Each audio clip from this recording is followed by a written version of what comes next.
Hey everybody, this is Mark. It's nice to see you again. As you know, I've been working on a series of videos on how to give great presentations, right? How to do public speaking. I'm trying to break it up into little bits. And obviously we've talked a little bit about the structure of speaking. We've talked about or structure of your speech. We've talked about nonverbal communication, a few other things. But what I want to focus on today is verbal communication. That is, what do you do with your voice? And before I get into that, I have to tell you a little something about myself. In addition to being a professor, I am also a musician. Yes, believe it or not, it's true. If you actually scroll down to the bottom of my YouTube page, you'll see Uncle Pinky, the band that I'm in, and you can click on some of that music and listen to it and think it's great, or you can make fun of it. I don't care. But anyway, I think it's good. It's fun. But the reason why I'm saying this to you is that I used to be a music teacher, right? I taught guitar lessons, I taught low brass, I play all sorts of instruments. One of the things that I found most difficult about teaching music is that, to me, music is easy, right? It's muscle memory. It's like I've done it so much. It's like, hey, I play something, I just play something. I hear it, I can pull it out in the instruments. But when you're dealing with somebody who's never done something before, the way that you're explaining it is sometimes quite difficult. A student would ask me, hey, how did you just do that thing? And I'm like, I don't know how I just did that thing. Hold on, I line it up, slow it down, think it through, and then have to break it down and explain and demonstrate to the student how it is that I did this thing, which is now supernatural to me at this point. Now, that in itself is a feat of verbal communication. That is, you are taking something and you're breaking it apart and you're trying to make it understandable to people. So that's kind of a content question and how you present it. But there's also questions about, like, what do you do with your voice and how do you speak? And that also speaks to something that also is sort of muscle memory. All of us have been speaking since we've been babies. And because of that, we don't think about how we speak. And so that's really what I want to try to get at in this video is, how do you, to quote Yoda, how do you unlearn what you have learned, right? I mean, you have to try to think about, what are your patterns and how can you amend those patterns in order to become better? And it's a very, very challenging thing to do. So the key question is, what are best practices in verbal communication? Let's talk about it.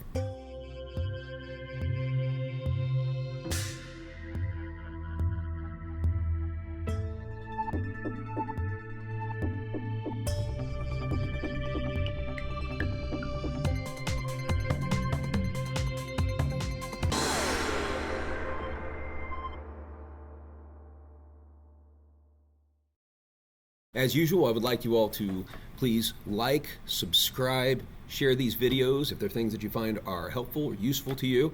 And if you want to study with me, come around to the University of St. Mary. It's a great place to learn, and I'd be happy to work with you. So here are my top tips for excellent verbal communication. The first one is be clear. See how clearly I am speaking, right? I'm not mumbling, I'm not flowing my love, right? You have to speak very clearly or people aren't going to listen to you. They're not going to pay any attention. My second tip is to watch the speed and the tone of your voice. I hate when folks do some boring voices. So if I wanted you to tell me about the worst speaker you've ever heard, then it might be like this, a little bit. Or if they talk very slow, like that. You don't want to speak so quickly that people aren't able to process it, nor do you want to speak so slowly and in such a monotone way that people are just going to fall asleep. So there's a happy balance there. I think in general, people can process speed of delivery a whole lot better than they can process like something that's super slow. There's actually a difference between the speed of speaking and the speed of listening. So the average rate that people speak is between 110 to 200 words per minute. The average person can actually listen in the range of 400 to 3,000 words per minute, which means that most of the time we're talking too slow. And when we're talking too slow, we're losing our audience. Now the problem is that if you speak too quickly, then it can sometimes get in the way of clarity. So if I'm speaking so fast that my words are tripping over each other, that's not a good way to deliver. So you want to be aware of that speed. The other thing is that you don't want to speak quickly all the time, right? That can be too much for people. And so you have to think about yourself as being a dynamic speaker, that when you're getting excited that things are going to go faster.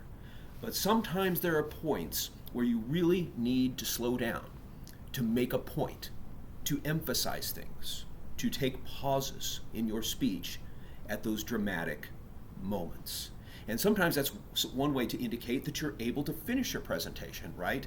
We've talked in another video about how each speech should have a clear introduction, central purpose statement, body, and conclusion. How can you tell that your conclusion is over and the audience knows that your speech is done? Well, hopefully you have a well-written conclusion. However, another cue is the tone of your voice and the speed of your voice. So if you read the end of your conclusion and it's just like this and all of a sudden you stop, then they may not realize, like, are we done? Okay, maybe, right? But if you come to the conclusion at the very end and you've slowed down and you bring your voice down, then you know that really we are at the end.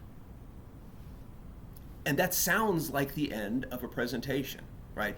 Listen to newscasters. Pay attention to how they conclude their story before they go, Terry, right? That's how you end a conclusion. That's how you end a speech. And so pace is important, and the pitch as well is very important. Speaking of pitch, another thing you want to avoid is what's sometimes referred to as uptalking. Uptalking is what happens when you end a sentence or a phrase as if it goes a little bit higher, like you're not sure about what you're saying, like maybe you're asking a question.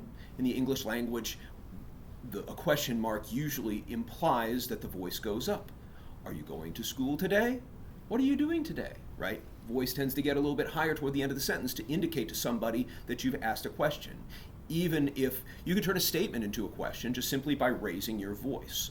So when you're speaking and you're raising your voice and you're constantly implying questioning, it implies to people that maybe you're not sure about what you're saying, maybe you're questioning what you're saying, and maybe the audience shouldn't really take you very seriously either.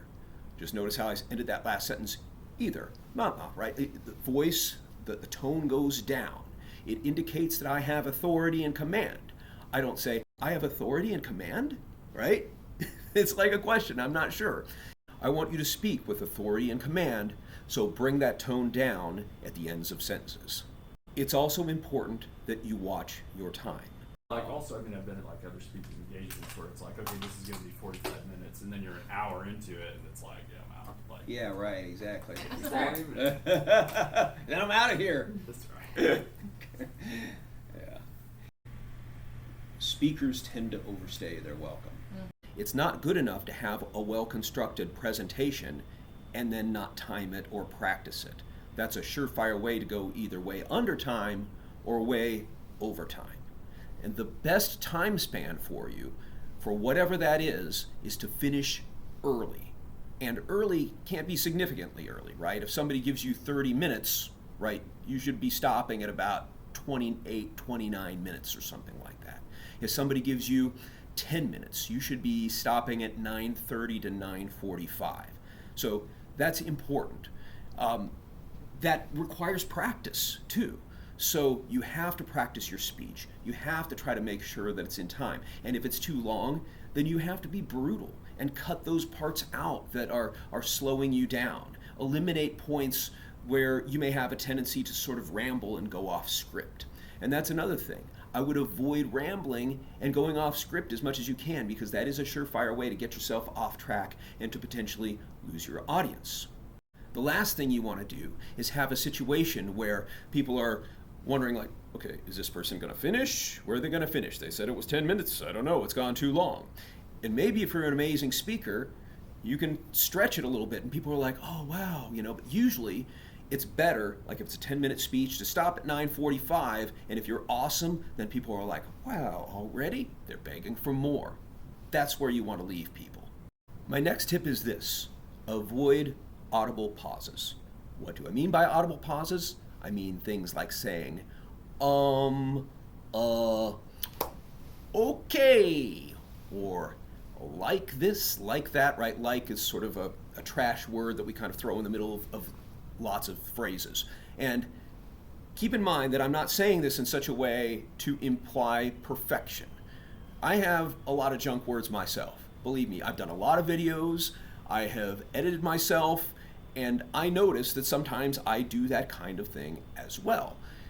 So how do you eliminate it, right? You can't eliminate it maybe 100%, but how can you do that? Well, the way that I was taught when I went through my speech class is that I had a teacher with a coffee can, and every time somebody said he'd throw keys in the coffee can, make a loud noise, and so you noticed every time there was some sort of a junk word in there, and it slowly caused you to eliminate that. It made you aware, like, oh gosh, what's going to happen? When is the coffee can going to come next? And that's a little bit brutal. I'm not sure that that's absolutely the best way all the time for everybody to try to learn it, but it was certainly very effective in my case. I will also say that just slowing yourself down, thinking about what you're saying, and rehearsing is one way to try to eliminate those. Usually those phrases come about when you're not exactly sure what to say. So if I'm in front of a classroom and I've got things pretty well scripted out, I've got an outline, but I don't know word for word what I'm going to say, that's a time when I'm more likely to throw in those sort of likes and ums, and because I'm just trying to figure it out kind of as I go. But I would say if you're giving a speech of a limited duration, then I would say try to practice that. Get that down so that you eliminate those as much as possible. Next, I want to remind you not to read your presentations. I think that's kind of expected these days, is that you can do more than just read what's on your slides. Yep. There are some presenters that go up and do that. And and I will tell you as well, like right now, when you give your presentations in this class, I do not expect you to be reading every slide or reading, on the cards like that. I mean, the best way really to do that is to have a few notes, things that you don't have to read, right? Things that you can just sort of like bounce off of. If you got some bullet points and you can kind of talk your way around those things, that's usually a lot better. Presentations are not scripts that you recite to your audience. They're an opportunity for you to share, to relate, to communicate in a way that maybe is going to be a little bit more entertainment than just simply reading your paper. I mean, if you want to read the paper in front of them, you might as well just give them the paper and let them read it in their own time and either be excited or bored by it. The element of public speaking is taking this material and making it more relatable and putting you in a situation where hopefully you're going to improve the retention of your audience. They're not just going to read something, but they're going to remember it better based on the way in which you deliver it. And hopefully they're going to care about it more. So that's not to take anything away from good writing, but the function of a speech is slightly different than simply reading something to somebody. So when I'm looking at a presentation, when I'm judging students or professionals or coaching people or anything like that, and I see them reading a presentation, just like I start tuning out. And so I have to try to tell people that that's not the way you do things. Now, that's not to say that you should never read anything. Maybe there's a PowerPoint up there and there is a quote that is so important that really it needs to be read, and you don't really want the audience necessarily to read it on their own, and it's up there, and so it's time for you to read, right? You can do that. You can do that in little bits, particularly if they're powerful, if they're important. But in general, unless the material is really, really captivating, I would say try to avoid reading to your audiences as much as you can. An associated point with this is to not read your PowerPoints. And I'm emphasizing PowerPoints or whatever visual aids it is, because just the visual aspect of that can be very distracting, right? So if you have a PowerPoint that has lots of animations and pictures and things like that, a lot of times your audience can get more wrapped up in that than they are in you. So because your purpose is try to connect with your audience and communicate this information, you don't want anything that's going to distract. Now, there are certain times where it may be helpful, like maybe you've got a really long presentation and there's a certain point where you think there's going to be a lull, and so doing something clever on a PowerPoint to try to grab people's attention and make it a talking point, you certainly can use that. That's a good strategy to do. But try not to build something that is so distracting that it takes away from you. Likewise, if you're doing PowerPoints and you're doing it in terms of bullet points, don't make your bullet points too busy either, because you'll find that they may just be reading your PowerPoint and not paying attention to you. So usually, short points are a better way to try to communicate that information. But the final thing I'm going to say about PowerPoints or any kind of visual presentation is to try to not, or at least avoid, turning your back to your audience. If you're over here just reading what's on the screen, that means your eyes are over here and not connecting with your audience. So that is a really important aspect also, is to, in terms of verbal communication, don't read the thing that's up on the screen as much as you can. Explain it. It's a prop. It's something for support. It's not the show. You are the show. One thing that I think is really important is to watch your audience. That is, you can adjust your verbal and nonverbal communication based on what's happening in the room. I hate when presenters expect a reaction from something they say that maybe isn't as funny as they think it is, but they pause for the audience to react. I hate that so. Who are you talking about, Jessica? Not you. I'm waiting for a response. No, it drives me crazy. That's a good example. If you're looking around and it looks like people are dozing off, going to their devices, not paying that much attention, then you have to change things up, and you may have to change them up on the fly. So a few suggestions, right? First of all, use humor, right? Try to be funny or light. Be self-deprecating. Say something that's weird or unusual, something that's going to throw people off. When people are bored or uncomfortable, you can feel it. When they're tense, it's actually easier to make them laugh. So everybody's sense of humor is a little bit different, but just give it a try, right? It's something you can work on and maybe get better at over time. Another thing that I think is a great way to make sure that you are entertaining, or maybe the better word is engaging your audience, you need to engage your audience, is to express both feelings and thoughts, right? If you're going up there and you're giving a speech that's completely analytical, that's going to appeal to a certain part of the brain and a certain group of people, and you're going to connect at a certain level. But there are some people who may not connect with that information. Maybe they can't relate to it, or there's too much data, or who knows what, right? Maybe there's a part of their brain that needs to be activated in a different way. And so it's at this point where you also have to think about feelings, right? Not just what am I sharing with you, but why should you care about it? And then thinking about ways that you can communicate that idea so that people are caring about it and not just analyzing it. Thus, that might involve not just offering a bunch of data, but maybe an emotional story, a funny story, or a story that makes people sad, or something that allows them to relate to the topic that you're talking about in a way that maybe just presenting information and data cannot do. And this is an important aside. There's a lot of talk about how the youth of today, or people nowadays, they have short attention spans and they can't pay attention and everything else. And my response to that is, it's not really the fact that people have fundamentally changed in any way. I think attention spans are probably about the same now as they were back in 1973. The difference is that we have devices, and it's not the devices that necessarily make us lose attention. It's just that these things compete for attention in terms of what we're doing. So if you've got a room full of people and they have devices and things, then you have to compete with that.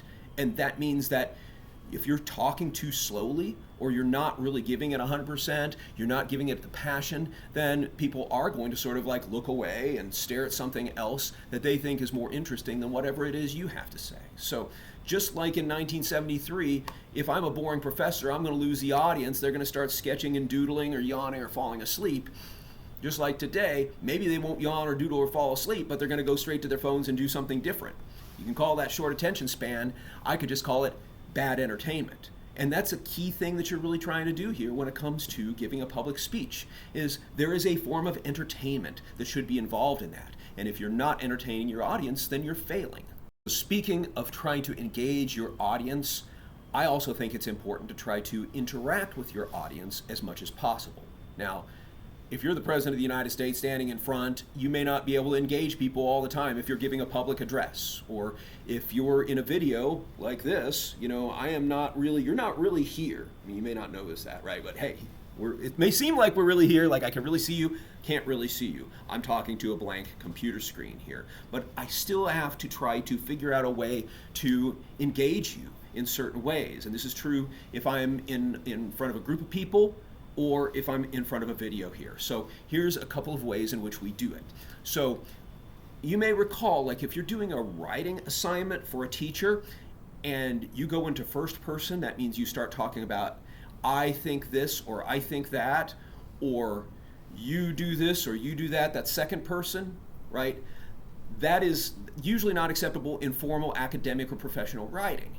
But when it comes to public speaking, that stuff is totally what you should be doing. I should be telling you what I think. That is personalizing the message.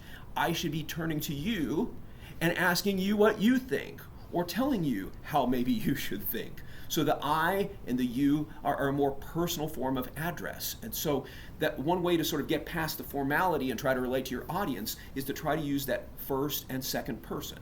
I'm sure you understand me when I talk about this. Right? That's the kind of way that you may need to approach your language.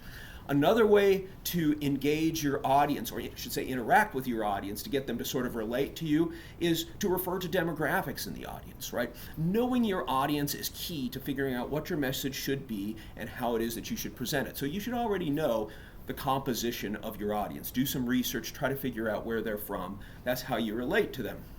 But you can also specifically refer to those demographics at times. So let's say that I'm speaking in front of a group of business people, right? I may want to mention the fact that you're all business people. You understand what I'm talking about, right? You understand the importance of the bottom line. And so it shouldn't be a surprise that.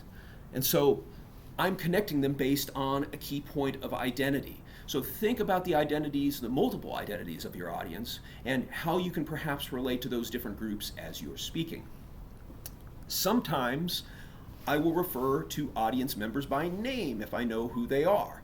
And not only does that engage the person that I'm picking on, but it makes the rest of the audience say, oh, wow, okay, he might talk to me next. Oh, okay, I better pay attention. And so it's a way of sort of waking people up at times. But the hazard to that is if it feels like you're talking to one person too much, like you're having a personal conversation, then you can tune out the rest of the audience. So whatever it is you're sort of saying by mentioning individuals' names, by allowing them to realize that you're personal enough with the audience that you know people's names, you can't sort of lose the communal aspect of the speech that you're trying to deliver.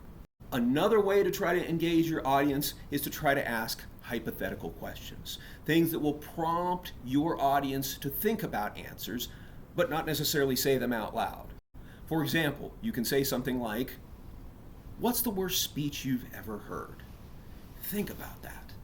Right? And then you have them think about it, and then when you start reciting these different ideas, then they'll be like, oh yeah, that's right, I've seen somebody who's done that before. And that tends to engage people more. You should also speak at an appropriate volume. Okay? Look at your room, or look at your audience, and then determine the strength of your voice based on who you're speaking to. So if I'm having a personal conversation, like let's say I'm sitting down, and you and I are having a video conference like this, right? It'd probably be more appropriate for me to bring my voice down a little bit because, we're just having a conversation, and this is the way it is. If we were in person just having a conversation, I'm not needing to shout, I'm not needing to project. I do need to be clear, right? And enthusiasm is good too, but I don't necessarily need to really amp it up in terms of actual volume. Now, it's different when I'm in a classroom and I have a whole group of people, right? I need to make sure that the people in the far corners of the room are able to hear me just as well as the people who are directly in front of me. If I take that same tone with me and bring it down like this, not only are they not going to be able to hear, but they're probably going to tune out because they think that I'm lacking the enthusiasm necessary to deliver this material in a convincing way. Now, let's say you're speaking in front of an extremely large audience of hundreds or maybe thousands of people. Chances are in that case you would have a microphone, but at the same time you have to have that loud voice. You have to, even though you're not actually screaming at the 1,000th person in the back, you kind of have to look at the 1,000th person in the back and try to project yourself as if you were speaking to them. And so likewise, even though if I had a microphone, sure, I could bring my voice down like this, but that isn't going to convince that person in the back that you're really speaking to them. And so having that strong voice that is appropriate to room size and also appropriate to the size of your audience and how close you are, what your proximity is, that's another really important thing to take into consideration. Here's my final tip, and I know I've said this in videos before. Please check out the other videos. You'll learn lots of other things there, and I don't mean to sound like I'm repeating myself, but it's so important that I really need to say it. And that is that the enthusiasm you bring to your speech makes a huge difference in terms of whether or not your audience is really going to want to pay attention and whether or not they're going to care. You have to deliver passion. You have to either care or pretend that you care. And one way I talked about it before in terms of nonverbal communication is that if you have that passion and you have that confidence that you're carrying in, you're using a lot of enthusiasm, the body language is going to go there. It's going to come along and it's going to match your level of confidence and enthusiasm. But the same thing is true in terms of verbal communication, right? If I care, then I'm going to act like I care. It's going to come out in my voice. And if I don't, then it's going to drop my energy level way down and I'm going to lose people. So if I want people to pay attention and I want people to care, then it has to start here. I have to start by caring. So what did we just learn? We learned that the way that you use your voice really affects the way your audience receives you. And so thinking about the tone of voice, the speed of your delivery, how much you project yourself in terms of volume, and how you approach the language itself all has a significant impact on the audience. And in this case, like a lot of times we think that verbal communication really has to do with the words themselves that you're delivering. And sure, that's a big part of it. But what we're really talking about now is how to use your voice in such a way that you can connect with people. Hopefully you've picked up some great tips along that way, and I want to thank you for listening, and I'll see you next time.